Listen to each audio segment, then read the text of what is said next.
Welcome to Choice Classic Radio, where we bring to you the greatest old-time radio shows. Like us on Facebook, subscribe to us on YouTube, and thank you for donating at choiceclassicradio.com. The Signal Oil Program, The Whistler.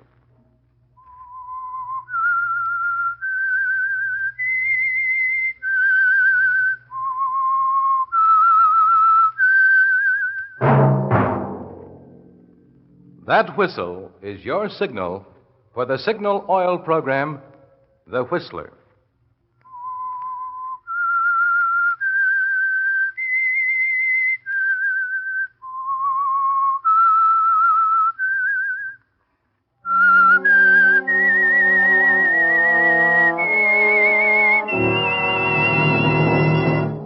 I am the Whistler, and I know many things, for I walk by night. I know many strange tales hidden in the hearts of men and women who have stepped into the shadows. Yes, I know the nameless terrors of which they dare not speak.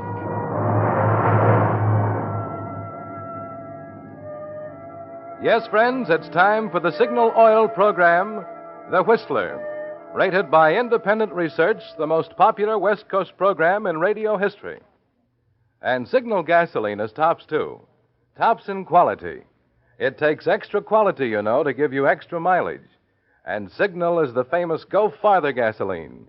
So look for the Signal circle sign in yellow and black that identifies friendly dealer-owned Signal service stations from Canada to Mexico.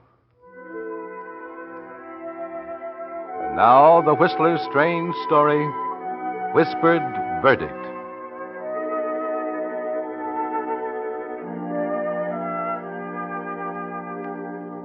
She sat at the big, shiny table, nervous, fighting a closed-in feeling that made it hard for her to breathe, sensing always the hundreds of eyes boring into the back of her head, the low, suspicious whisperings from the townsfolk in the spectators' gallery.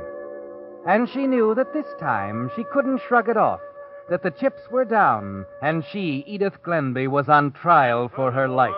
The prosecution has established that not only did Edith Glenby have a motive for murdering her husband, but also an opportunity. Carl Glenby was killed with a knife, probably the bone-handled knife missing from the Glenby carving set. We are unable to produce that knife for the excellent reason that the murderer realized its importance and took especial pains to get rid of it. But the fact remains that Carl Glenby was killed with a knife. And you have all heard testimony stating Edith Glenby threatened to kill him in exactly that way. No, I didn't. That's a lie. Mrs. Glenby, this sort of thing won't help you. Well, I don't care. You can't let him say those things. I didn't threaten him. I didn't. When the defendant has regained control of herself, we will proceed with the summation.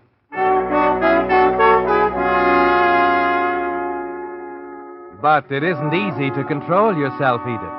With the scales of justice teetering back and forth, and your own life in the balance, you try and settle down, telling yourself your turn will come when Charlie Jackson, your lawyer, has his say. The prosecution has established that Mrs. Glenby quarreled with her husband. Yes, this woman you see before you, stunned with grief, miserable at this cruel and unwarranted accusation, is on trial for the murder of her husband, simply because she quarreled with him. Let the one who can honestly say there has never been a marital squabble in his family cast the first stone, or the first ballot for conviction.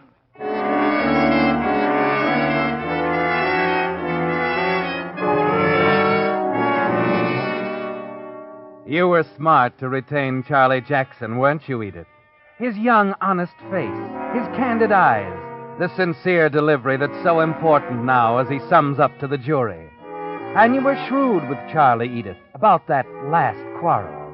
He knows just what he ought to know, nothing more.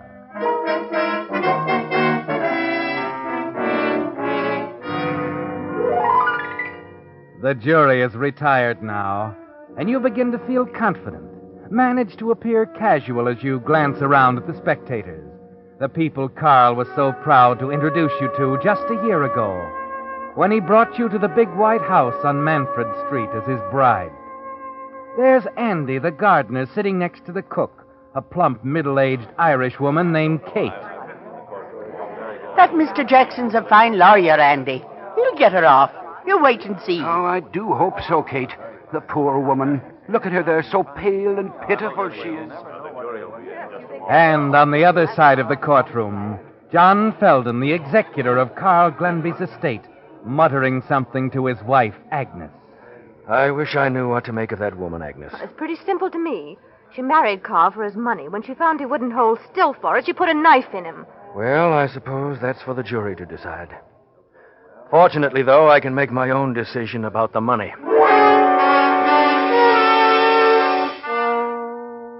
It seems an age before the door to the jury room opens, and the 12 most important people in the world take their places in the box. Ladies and gentlemen of the jury, have you agreed upon a verdict? We have, Your Honor. Will you hand it to the clerk, please? We, the jury, find the defendant not guilty.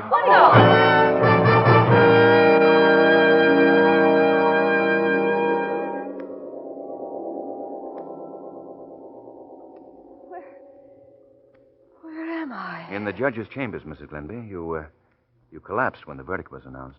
Oh, Charlie. They acquitted me. You did it. I'm safe. I never had a moment's doubt you would be. It's really over.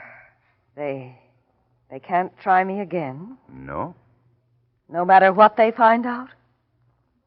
Is there something to find out? No. I only meant if somebody should trump up a piece of evidence. Like the murder knife, I suppose? Well, maybe. You know, Mrs. Glenby, there's another court, higher than the one that just cleared you. It's public opinion. Sometimes its verdict carries heavier penalties than the one you've just escaped. Well, I don't care what people think of me in this town. You don't intend to stay here? After the way these yokels have treated me, the sooner I can sell the house and clear out, the better I'll like it. Under the circumstances, I think you're wise. What does that mean, Charlie? Whatever you want it to mean, Mrs. Glenby. Good day.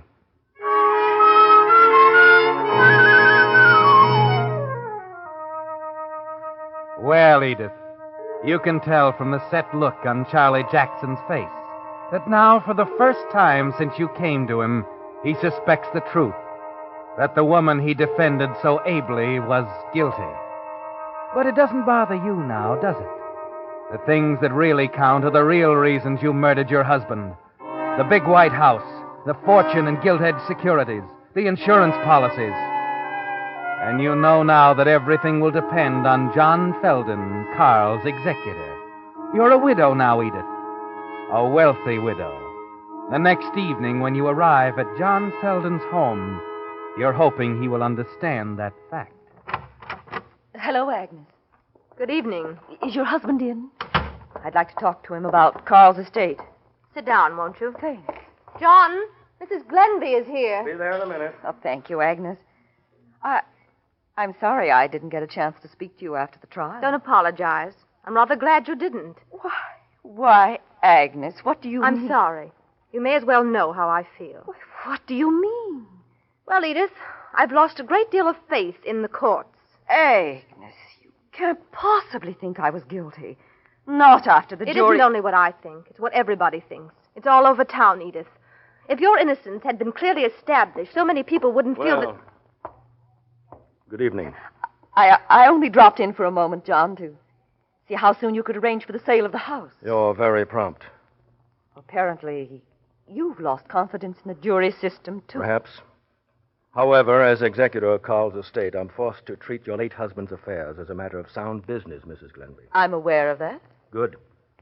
Then you're also aware that all of his property, all of it, including the house, has been left in trust for you. A trust not lightly to be dissipated. That's for me to decide. As his I beneficiary... haven't finished. As you know, Carl and I had been friends for a great many years. At the time of your marriage, he drew up a trust agreement, which leaves the administration of his estate entirely up to my discretion. I intend to carry out his instructions to the letter. But where does that leave me? I've simply got to have There money. will be a stated amount coming to you on the first of every month. Ample for your needs here. You still think I killed him? I didn't say that. The man who killed my husband is still at large somewhere, John. He'll be caught sooner or later, and you'll be very sorry for what you've said. When that happens, you'll find me very ready to apologize, Mrs. Glenby. To put it bluntly, then, I don't get the money until Until I'm completely convinced of your innocence. Exactly. Very well, John. I guess the next move is up to me.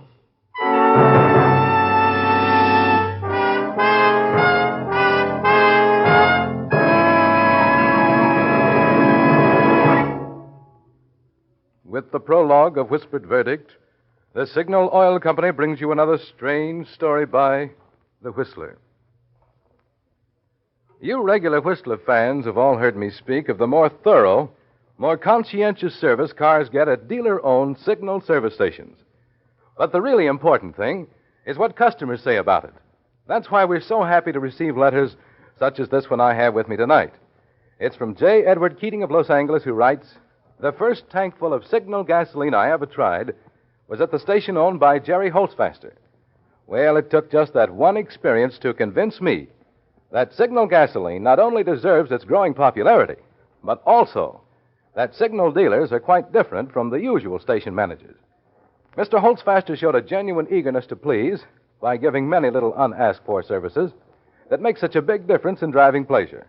And I found I could place complete confidence in his recommendations. Since then, although a change in location has placed me out of Jerry Holzfaster's neighborhood, I gladly drive out of my way to get his kind of service, which means I'm a steady Signal customer and I like it." Well, Mr. Keating, if Jerry was listening to your very kind words in The Whistler just now, I'm sure he was as happy and appreciative as we at Signal Oil Company were when we received your letter.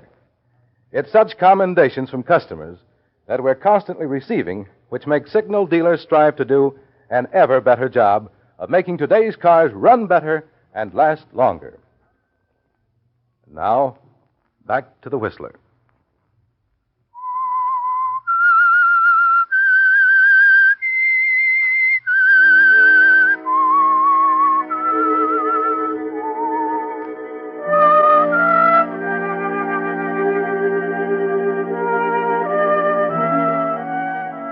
Well, Edith, it's taken a strange turn, hasn't it? You were so sure that the one thing that stood between you and the thing you killed for was the verdict of the jury. But there's another verdict. A whispered one voiced in the stores, in the churches, wherever the townspeople congregate. And you know until you're acquitted in the mind of your husband's executor, John Felden, your legacy is out of reach. So it's up to you, Edith. The next move is yours. It's several days later when you finally arrive at the answer. Call Kate in one evening before dinner as you sit at your dressing table. Kate? Yes, Mrs. Glenby. Have you seen anything of that gold necklace of mine, the one with the little round locket? Your necklace? Why, no, Mrs. Glenby.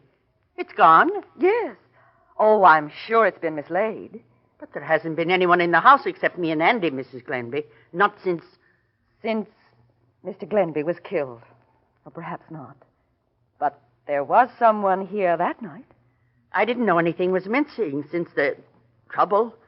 That is, except Mr. Glenby's wallet. If that man broke into the house to rob, he just might have taken along a piece of jewelry as well as the wallet. Of course, 'tis possible. Too bad you couldn't give the police a better description of the robber you said killed your husband. Well, if the light had been on, I might have. Oh, goodness. I hope I didn't brush it off into a wastebasket or something. I think I'd have seen it if you had. Unless it was mixed in with some papers or something. Tell me, Kate, do you always burn the rubbish out in the incinerator? No. Andy usually does that, but I can... Kate, if you don't mind, would you rummage around in the ashes out there sometime? You know, just in case.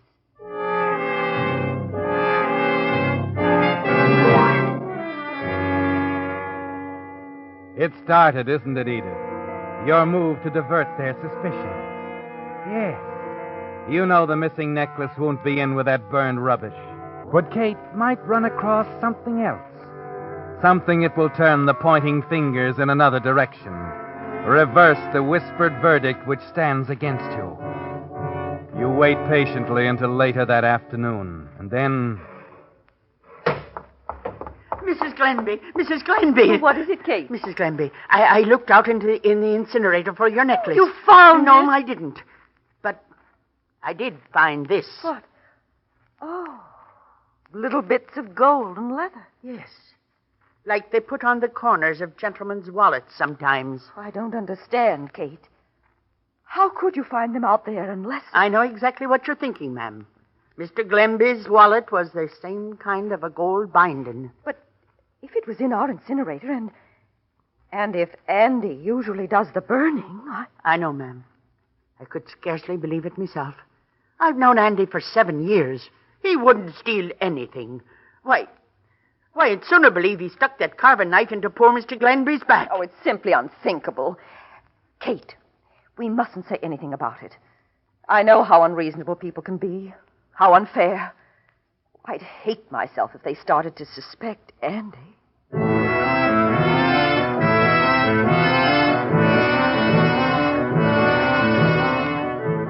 You're trembling with excitement now because your plan is working.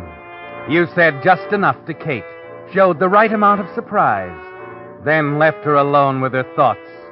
You've something else to attend to now, Edith.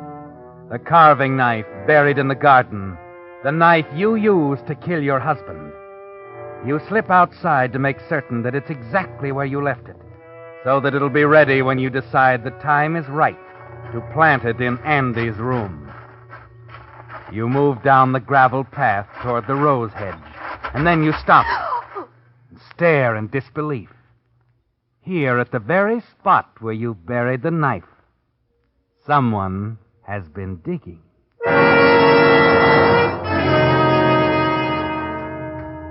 Oh, Mrs. Glenby.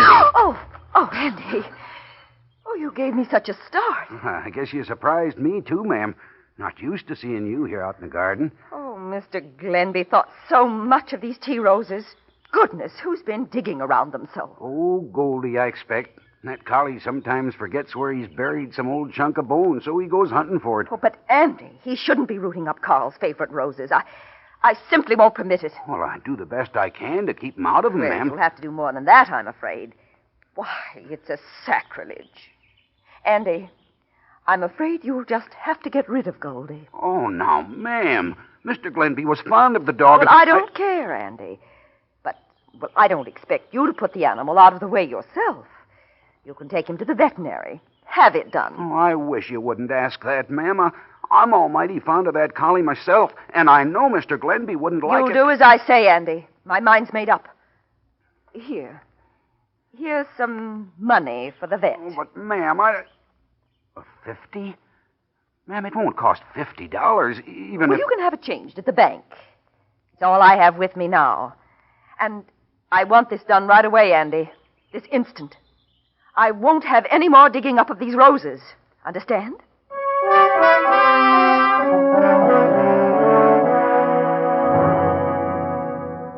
You leave Andy staring after you in hurt bewilderment.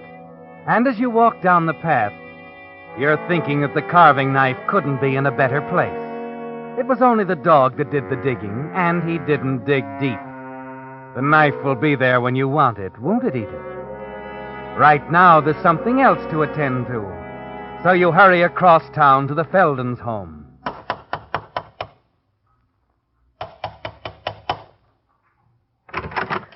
Oh, Mrs. Glenby. Agnes, I must talk to you. I need advice. I believe my husband has paid a salary to give you Look at this, Agnes. gold and bits of burnt leather. I don't understand. But they're the corners off Carl's wallet. The one he had when that robber killed him. Kate just found it in the ashes of our incinerator. Your incinerator? Who could have burned it there? Well, Kate blurted out that it must have been Andy. Of course, he's the only one on the place besides Kate and me, but I simply cannot The believe burnt that... wallet. Yes. If it had been Andy, that would account for nobody seeing any strangers near your house that night. Well, it would, yes.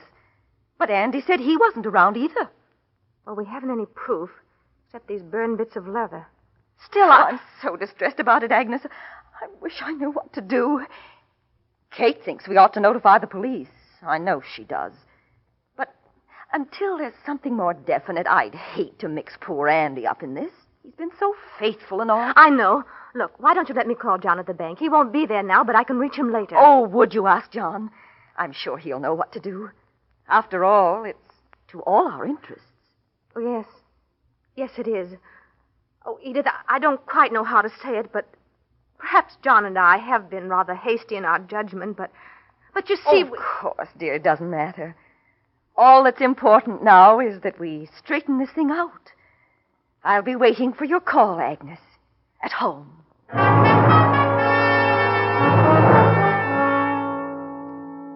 Yes, Edith. You'll be waiting for Agnes to call. To tell you John has decided that the only thing to do is notify the police. You're certain he'll do that.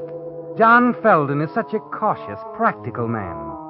And when he does give the word, you'll know that it's safe to hide the knife somewhere in Andy's room. That Andy won't have time to stumble across it himself before the police arrive. It's late when you return home, but Kate tells you no one has telephoned. She also tells you something else. Faith, and I'm glad you're home, ma'am. Seems like things are always coming up when folks are away. Well, what is it, Kate? The plumbers, ma'am. They were here while you was over to the Feldens. Plumbers? What for, Kate? I didn't send... Andy sent for 'em. Pipes in the garage are all clogged up. Well, he didn't say anything to me about it. Expect he had something else on his mind. Anyway, I didn't want to let them go ahead digging up the garden where the pipes go until they'd given you some idea what it would cost. Well, I should say not. I don't want people all over the place digging everything up. Well, that's just what I just said to him, ma'am, but you see, they... Oh, we'll talk about it later, Kate. Yes, ma'am. I think that's Mrs. Felden calling. Hello? Edith, I just talked to John. He's working late at the bank tonight. Oh, what does he think we should do? Well, he insists on calling the police right away. He wants them to make a search of Andy's things. Oh, Agnes, I hate to let them do that. They mustn't. I'd feel simply terrible But if you won't have a single thing to do with it, Edith. John is sending the officers entirely on his own responsibility because... Yes? Well, Andy came into the bank this afternoon with a very hangdog expression and asked to have a $50 bill changed. A $50 bill? That's a lot of money for Andy to be carrying. And John wondered if Carl had any 50s in his wallet that night, Agnes. Would you remember? No, I wouldn't. He carried large amounts of cash from time to time, but don't you fret about it. The police will find out. Oh, Agnes, can't we at least wait until Andy comes home?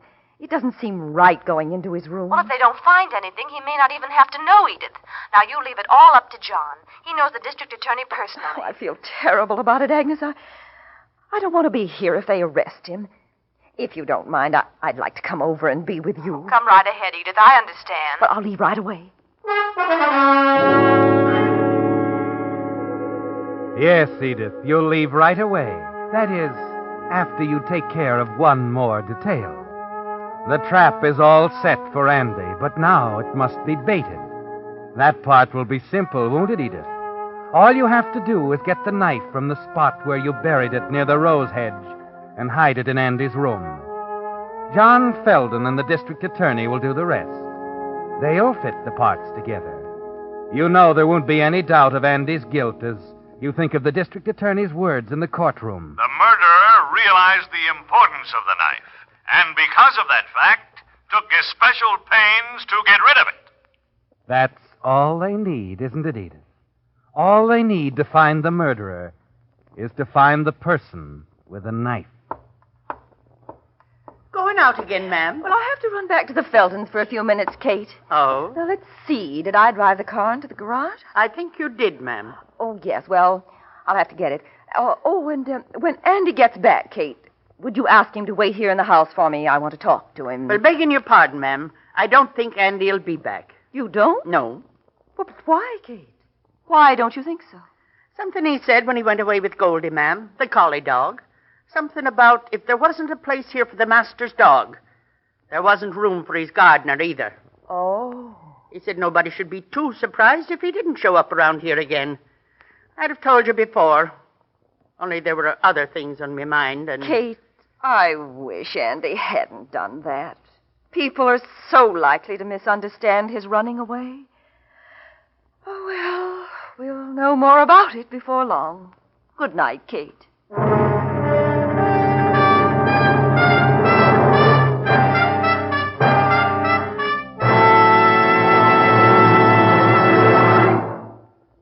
The Whistler will return in just a moment with the strange ending to tonight's story. Meantime, a word to you drivers who want to be sure you're getting the tops in quality when you buy gasoline. Just consider the facts. The only way any gasoline can put superior performance into your car is by helping your motor run more efficiently.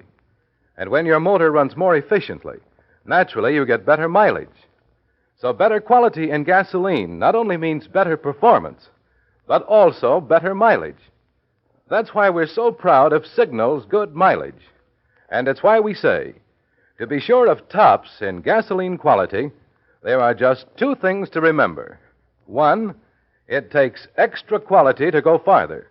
And two, Signal is the famous Go Farther gasoline. Now, back to the Whistler.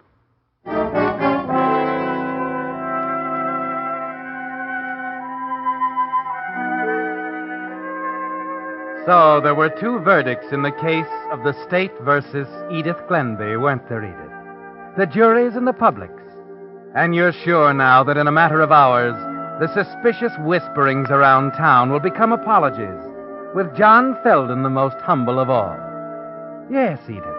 Once the all-important knife is found in Andy's room over the garage, it'll be all over. You leave Kate in the house, start back for the garage, by way of the rose hedge, of course. And you're wondering, Edith, if your timing is right, hoping John Felden is on his way. You know, D.A., if the gardener killed Glenby, we're going to look like a couple of fools. Well, it's still only a theory, Felden. We might have to do a lot of apologizing to Mrs. Glenby. Yes, I admit I could have been more careful with that gardener. But if it develops that an apology is in order, I certainly be the first one to do it, and in public. Well, here we are. I can't help feeling I've been unjust to her. Somehow I don't think... Is that you? Yes? Mr. Felden, I hoped you'd get here. Come quickly. What's the matter? I called you right away. No one answered. Then I called a doctor. What are you talking about, Katie? Here we are, only watch where you step. I can't see. Well, I have a match. Why, it's Edith. Yes, Mrs. Glenby. I told her the plumbers dug a trench out here. I guess she didn't pay much attention. Why, she's hurt. Badly. She's dead. But what was she doing out here in the garden? Oh, look. There at the V of her dress. Yes, 'tis a missing knife. The knife from our carving set. She must have been holding it when she fell. The missing carving knife. Then she had it all along. Oh, wait. Don't touch it. I'd better get in touch with my office. And offhand, Felden, I'd say we won't have to apologize to anybody.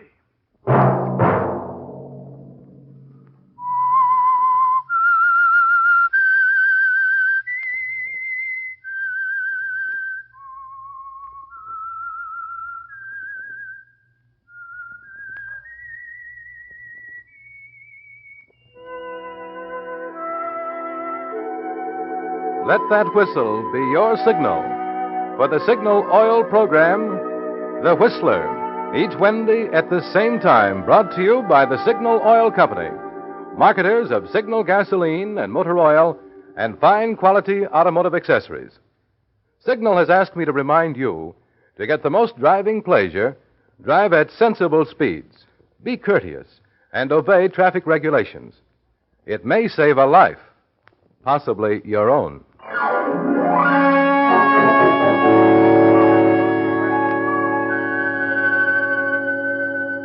Featured in tonight's story was Miss Irene Tedrow. The Whistler was produced by George W. Allen, with story by Stuart Sterling, music by Wilbur Hatch, and was transmitted to our troops overseas by the Armed Forces Radio Service. This is CBS, the Columbia Broadcasting System.